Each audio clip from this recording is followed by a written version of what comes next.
अपने नेत्रों के सन्मुख विराजमान इष्ट देव मालिके कुल परम प्यारे प्रियतम श्री सतगुरुदेव महाराज जी का सुंदर मुबारक दर्शन दीदार करते हुए प्रेम भरे स्वर में मिलकर बोलो जयकारा बोल मेरे श्री गुरु महाराज की जय। अपने श्री सतगुरुदेव महाराज जी के पावन श्री चरणों में सेवक ये प्रार्थना करता है कि सतगुरु ऐसी कृपा करो कि मेरा मन सदैव आपके चरणों से जुड़ा रहे। मन मंदिर विच गुरु दी चौकी सजी रहे मेरे प्यारे। वो जो गुरु का सिंहासन है उसको लगाने वाला कौन है, उसको हटाने वाला कौन है? उसको लगाने वाला है परमात्मा, हमारे पुण्य कर्म। उसको सजाने वाली है हमारी आत्मा और उसको हटाने वाला है हमारा मन। हमें पता ही नहीं चलता कि कब वो मन दुश्मनी करनी प्रारंभ कर देता है। जीव समझ ही नहीं पाता कि कब उसका मन उसको धोखा देना शुरू कर देता है, बेवफाई शुरू कर देता है। और समझ कब आती है? जब सारा कुछ लुट जाता है। गुरुमुख के पास क्या है? जहां आम इंसान के पास संसारिक वस्तुएं हैं, संसारिक संबंध है, संसारिक शोहरत है, वहीं गुरुमुख के पास सब कुछ होते हुए भी गुरुमुख इन चीजों को तवज्जो नहीं देता, इन चीजों की कोई अहमियत नहीं समझता। गुरुमुख के पास फख्र करने लायक, मान करने लायक क्या है? सतगुरु का प्यार है, सतगुरु की भक्ति है, सतगुरु की बंदगी है। सेवक का खजाना क्या है? सेवक का खजाना सतगुरु का प्यार है। गा रहे थे ना, जिन्ना ने लाइए सच्ची प्रीत गुरां दे नाल, उन्हां नूं कोल बिठा के सतगुरु पुछदे उन्हां दा हाल। ये प्रीत ही सेवक का खजाना है और इस खजाने को खत्म करने का जिम्मा मन का है। मन गुरु की चौकी हटा देता है और उस जगह पे खुद बैठ जाता है। और याद रखना, मन जो है उसको सदा माया का नशा चढ़ा रहता है और जिसको नशा हो ऐसा व्यक्ति नुकसान ही देता है। अगर गाड़ी का ड्राइवर नशे में हो तो उस गाड़ी का एक्सीडेंट निश्चित है। जिस नाव का मल्लाह नशे में हो उसका डूबना निश्चित है। और प्रेमियों, जिसके जीवन का ड्राइवर उसका मन हो जाए, और मन तो सदा माया के नशे में मखमूर रहता है, चूर रहता है। अब उस माया के नशे में जिसने जीवन की गाड़ी का ड्राइवर, जिसकी जीवन की गाड़ी का ड्राइवर मन है, तो प्रेमियों उसके पार होने की कोई उम्मीद नहीं है। कोई उम्मीद नहीं है कि उसकी नैया पार हो जाएगी। इसलिए हम अपने सतगुरु से ये प्रार्थना करते हैं कि हे गुरु महाराज जी, सतगुरु कृपा कर दियो जी, ए मन नहीं मनदा मेरा कहना, चोरां ते ठगा नाद इसदा हो गया उठना बैठना। चोर कौन है? ठग कौन है? चोर है विकार, 5 विकार। तभी तो वो लिखते हैं ना, मुसाफिर जागते रहना, नगर में चोर फिरते हैं, जरा होशियार हो रहना, वो चारों ओर फिरते हैं। महापुरुष जगाते हैं कि जागृत रहना, क्योंकि चोर तेरे चारों ओर हैं। काम, क्रोध, लोभ, मोह, अहंकार, ये चोर हैं जो लूटने के लिए तैयार हैं। और क्या होता है कि मन जो है, मन को इनकी संगत अच्छी लगती है। सत्संग अच्छा नहीं लगता, सिमरन अच्छा नहीं लगता, भजन बंदगी अच्छी नहीं लगती, उसमें वो नाना प्रकार के ख्याल पैदा करता है, नाना प्रकार के आर्गुमेंट देता है, नाना प्रकार के बहाने लगाता है। और क्या होता है,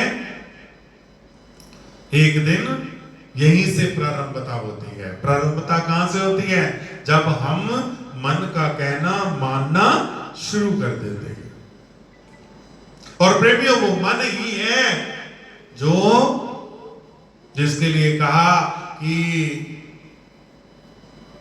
ले जाए दरिया में, जाए हाथ से छूट। मन के मते न चालिए, मन पक्का यमदूत। अब विचार करो, महापुरुषों ने मन की बराबरी किससे की है? यमदूतों से। यमदूत कौन होते हैं? जो अंतिम समय लेने आते हैं। फिर यमदूत तो यहां से ले जाते हैं, वहां पहुंचा देते हैं, लेकिन ये मन ऐसा है, ले जाए दरिया में, जाए हाथ से छूट। बीच दरिया में जाकर के साथ छोड़ देता है, डुबो के। इसलिए इस मन पर विजय प्राप्त करना, मन का ध्यान रखना गुरुमुख के जीवन का एक रूटीन है।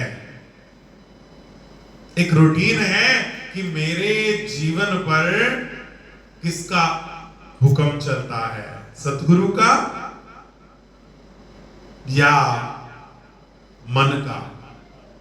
अगर सतगुरु का हुक्म चलता है, फिर तो कोई चिंता नहीं कि मेरे जीवन की नैया के, गाड़ी के ड्राइवर, मेरे जीवन की नैया के मल्ला, नाविक सतगुरु हैं, वो पार लगा देंगे।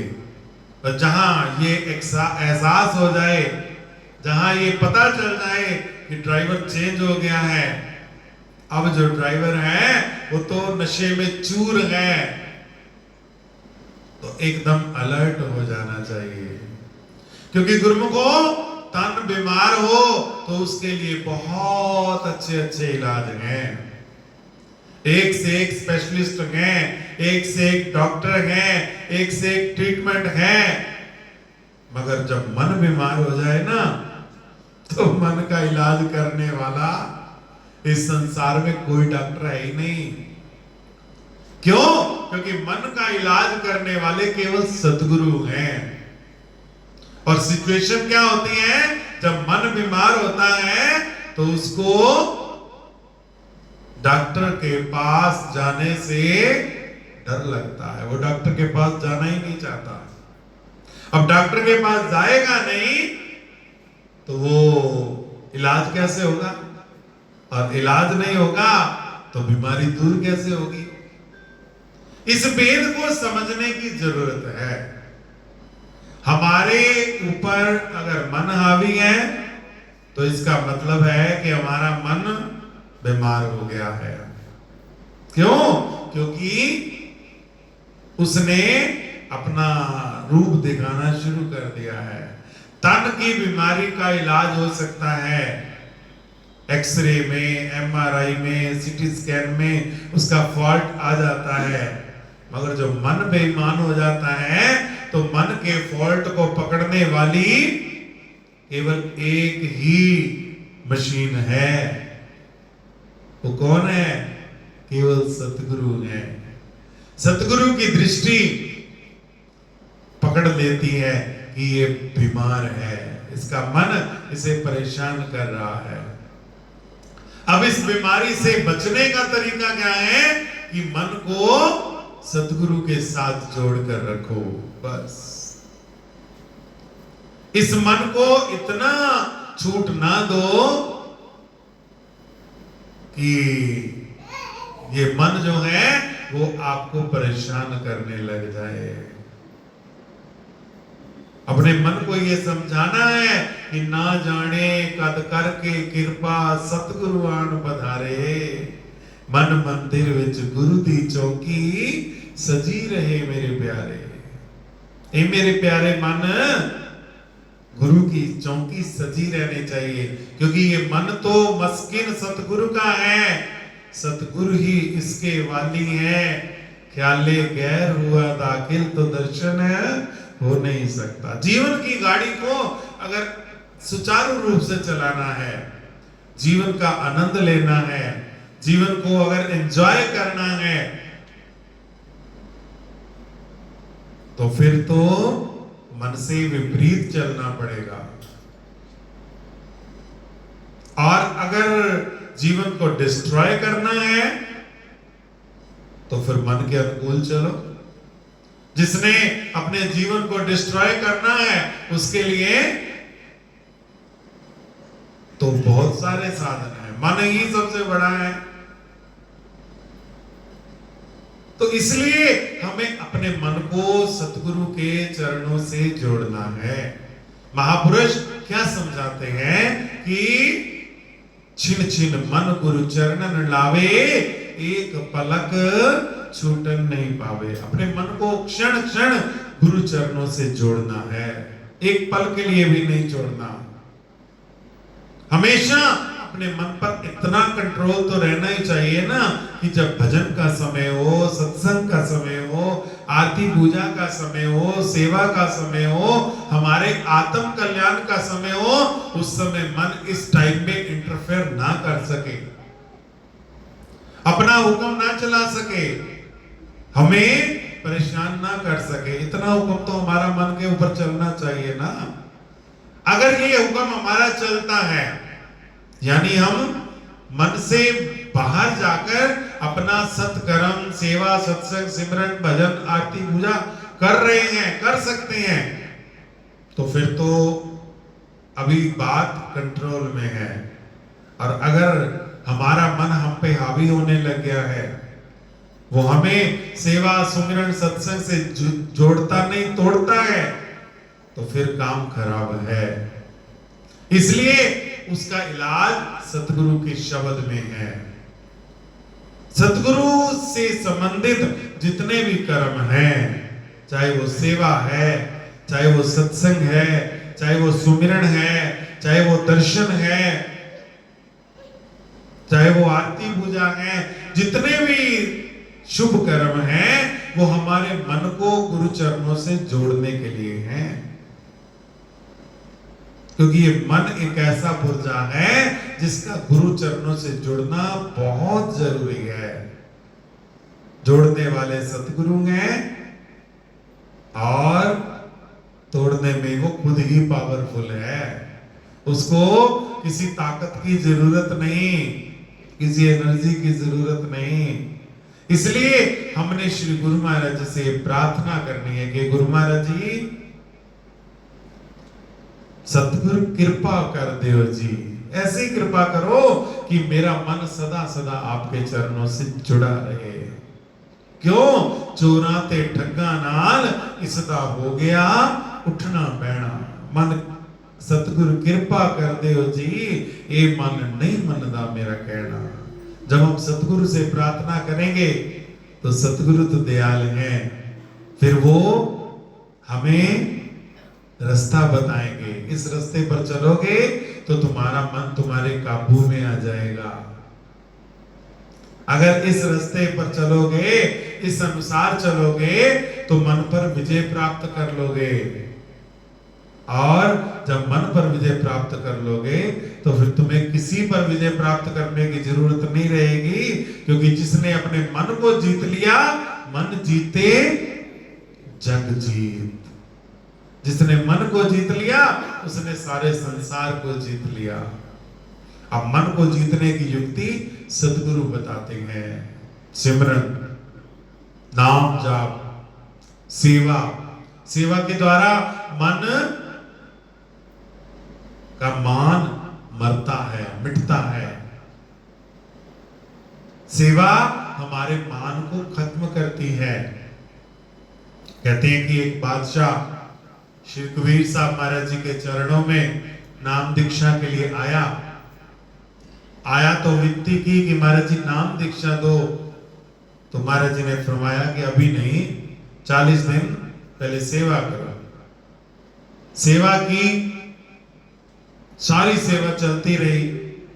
40 दिन बाद माता लोई कहती है कि महाराज जी राजे को नाम दे दो। तो अभी वो तैयार नहीं है। महाराज जी कैसे तैयार होगा? 40 दिन से सारी सेवा कर रहा है, जो जो हम कहते हैं, है तो राजा मगर नौकरों की तरह सेवा कर रहा है। कबीर साहब कहते हैं अच्छा तो अब ऐसा करना कि कल राजा जैसे ही सेवा पे आने लगे, ऊपर से एक परात भर के मिट्टी की फेंकना, इस तरह से फेंकना कि वो मिट्टी राजा के कपड़ों पर गिरे। वही किया माता लोई ने। जैसे ही मिट्टी गिरी तो राजा ने ऊपर देखा, बड़े गुस्से से देखा, अंदर ही अंदर कुछ बोलने लग गया। बोलता बोलता बोलता बोलता वापिस आ गया। कबीर साहब मुस्कुरा के फरमाते, कहो माता लोई। कहते नहीं, अभी तो उसका मन नहीं मरा। फिर 40 दिन बीतते हैं, फिर विनती करता है। माता लोई कहती महाराज जी अब तो कृपा कर दो। कहते अभी भी पूरी तरह बात नहीं बनी, जहां हम चाहते हैं, जैसी हम बात चाहते हैं वैसी नहीं बनी। तो कैसे? कहते कल ना जब राजा आने लगेगा सेवा पे तो ऊपर से कीचड़ बाल्टी में भर के फेंकना ताकि छींटे इसके ऊपर गिरे। तो माता लोई ने वैसा ही किया। जैसा जब किया था तो देखा कि राजा बोला तो नहीं मगर उसके मुंह पर शिकन आ गया, माथे पे वट पड़ गए। फिर वापस चला गया। तो कबीर साहब पूछते हैं, कहो माता लोई कि महाराज जी बर्तन पूरा तैयार नहीं है। फिर 40 दिन बीते, सेवा करता रहा। फिर कबीर साहब कहते हैं माता लोई अब बर्तन तैयार है। तो महाराज जी अब क्या हुआ है? कहते कल देखना।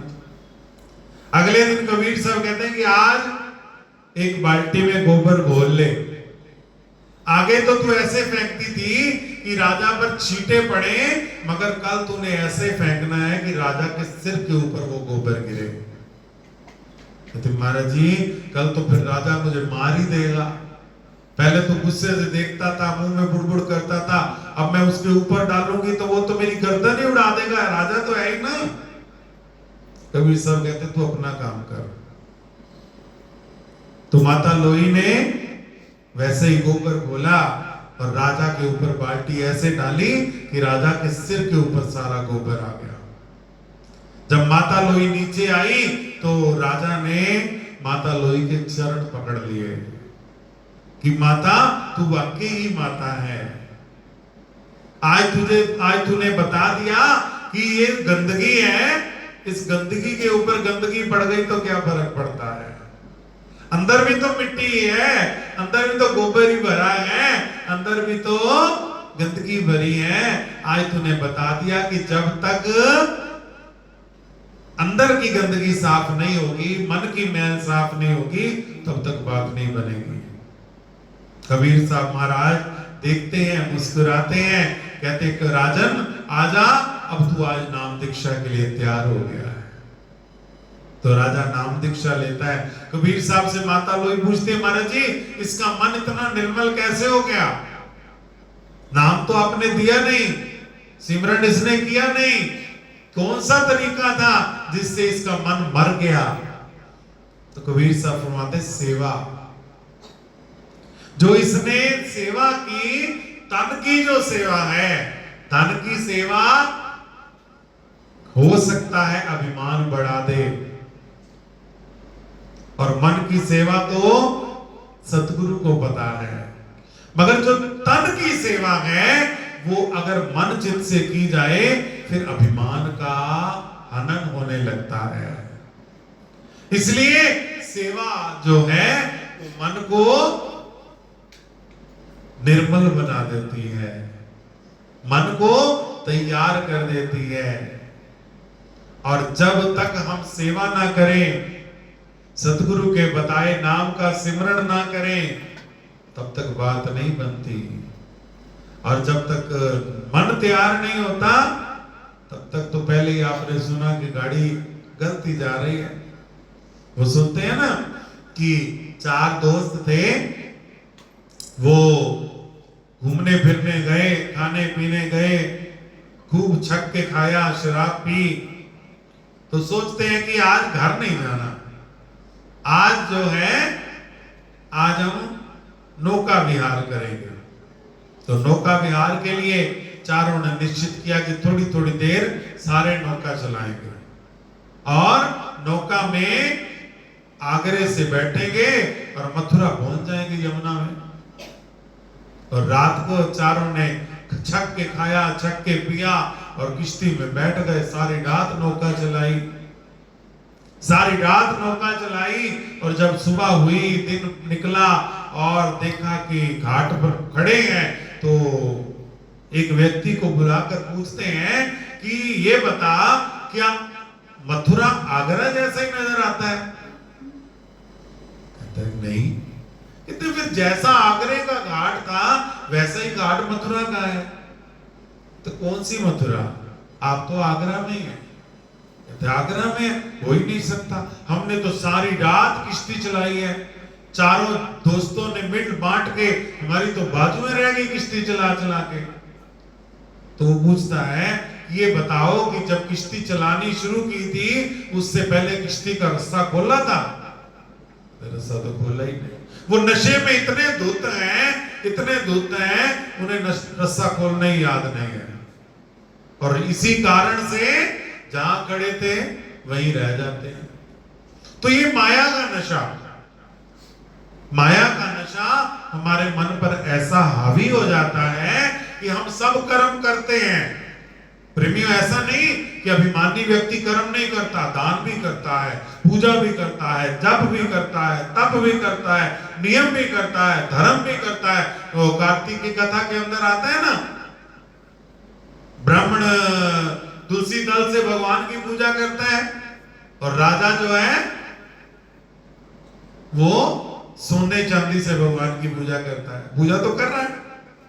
सुनिए कार्तिक की कथा, सुनते हो नहीं?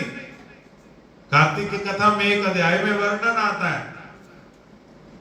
तो जैसे ही राजा सोना चांदी हीरे मोती चढ़ाता है और ब्राह्मण आता है, वो खूब सारे तुलसी दल से सारी पूजा ढक लेता है। वह अभिमानी व्यक्ति को बर्दाश्त है मेरी सेवा, मैंने सोना चढ़ाया, मैंने चांदी चढ़ाई, मैंने हीरे। कुछ अभिमानी जो है, दानी को अभिमान हो सकता है।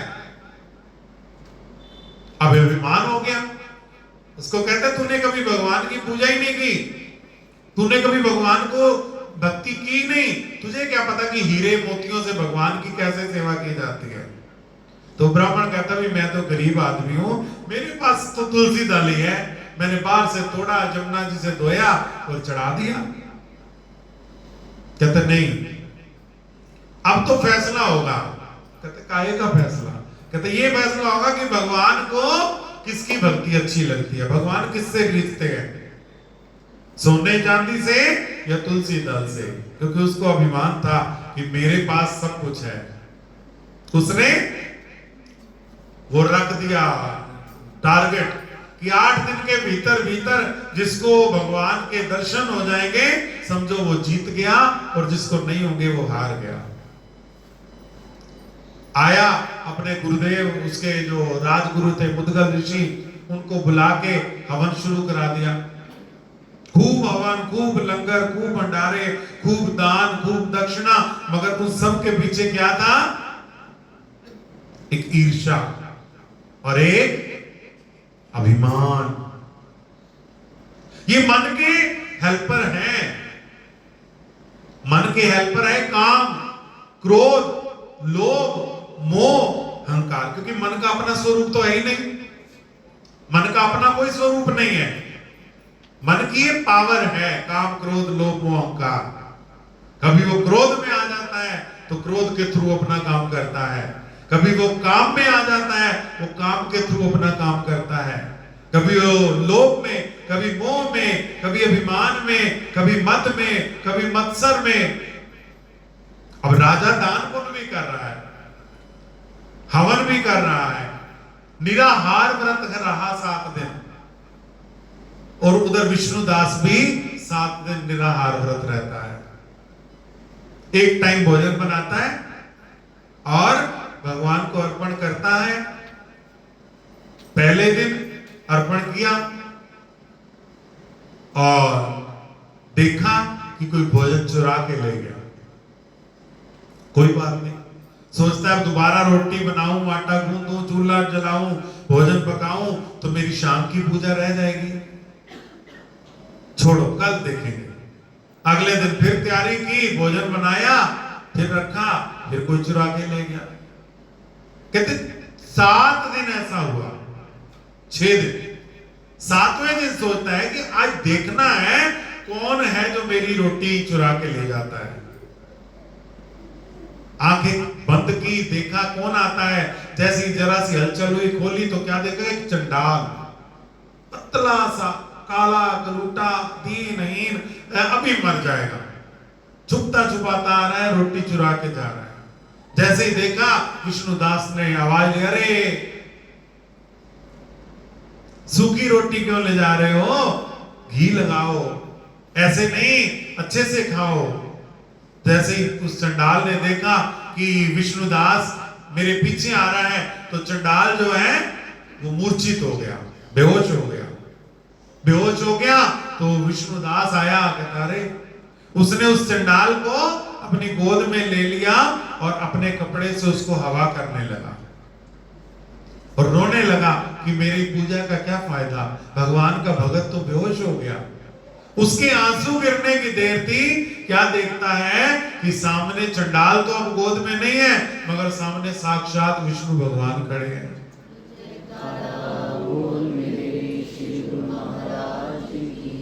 भगवान दर्शन देते हैं और अपने विमान में बिठाकर विष्णु लोक ले जाते हैं।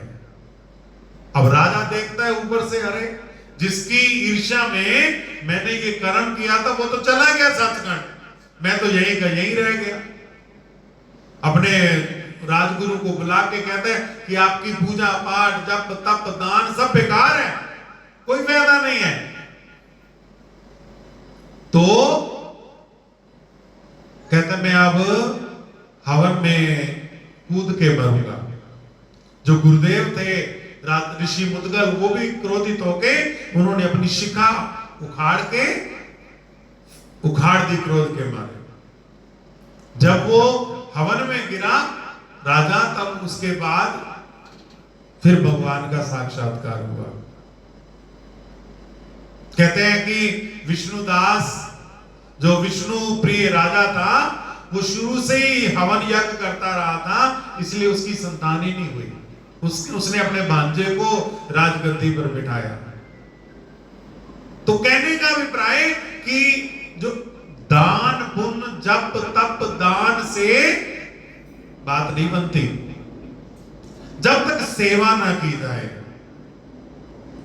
गुरु की सेवा सब सुख खान, सेवक पावे दरगाह मान। देखो, सेवा यहां की जाएगी और मान कहां मिलेगा, दरगाह। जो सतगुरु की सेवा है, सतगुरु की सेवा मन को मारती है, मन को खत्म करती है, बशर्ते कि ये याद रहे कि मैं सेवक हूं। गुरु आज्ञा में रहना और गुरु वचनों में रहना और हमेशा अपने मान को खत्म करना। सतगुरु कभी मान देते नहीं, मान का हनन करते हैं। और जब सतगुरु मान का हनन करते हैं, मन अपनी मनमति का त्याग कर देता है, तब गुरुमति आती है। और जब गुरुमति आती है तब आनंद आता है। इसलिए अपने मन का अरोग होना बड़ा जरूरी है, मन का निरोग होना बड़ा जरूरी है। मन का रोगी होना पता नहीं चलता कैसे तकलीफ आ जाती है मन पे, और ये तभी होगा जब हम सेवा और सिमरन से जुड़े रहेंगे। जब हम सेवा सिमरन से जुड़े रहेंगे फिर हमारा मन निरोगी रहेगा, और जो निरोगी मन रहेगा तो वो गुरु महाराज जी से जुड़ा रहेगा। जब गुरु महाराज जी से जुड़ा रहेगा तब ही गुरु महाराज जी की प्रसन्नता मिलेगी। तो इसीलिए गुरुमुख जन अपने गुरु महाराज जी से प्रार्थना करते हैं, ये गुरु महाराज जी सतगुरु कृपा कर दियो जी, ए मन नहीं मनदा मेरा कहना, चोरा ते ठग्गा नाल इसदा हो गया उठना बहना, बस कृपा ये करो। तो बस गुरु महाराज जी कृपा करें, हमारा मन हावी ना हो, रोगी ना हो, हमारे जीवन की गाड़ी का ड्राइवर हमारे गुरु महाराज जी रहे। मन कभी ड्राइवर ना बने, और जब मन ड्राइवर नहीं होगा सतगुरु ड्राइवर होंगे, तो फिर जिस तरह भगवान कृष्ण अर्जुन के रथवान थे, अगर हमारे जीवन के रथवान हमारे श्री गुरु महाराज जी होंगे तो हमारा जीवन भी विजयी हो जाएगा। फर्क नहीं पड़ेगा कि सामने कौन खड़ा है, कितने खड़े हैं। 11 अक्षौहिणी सेना थी कौरवों के पास, पांडवों के पास 7 अक्षौहिणी थी, मगर फिर भी पांडव विजयी हुए। क्यों? क्योंकि पांडवों के पास भगवान श्री कृष्ण थे।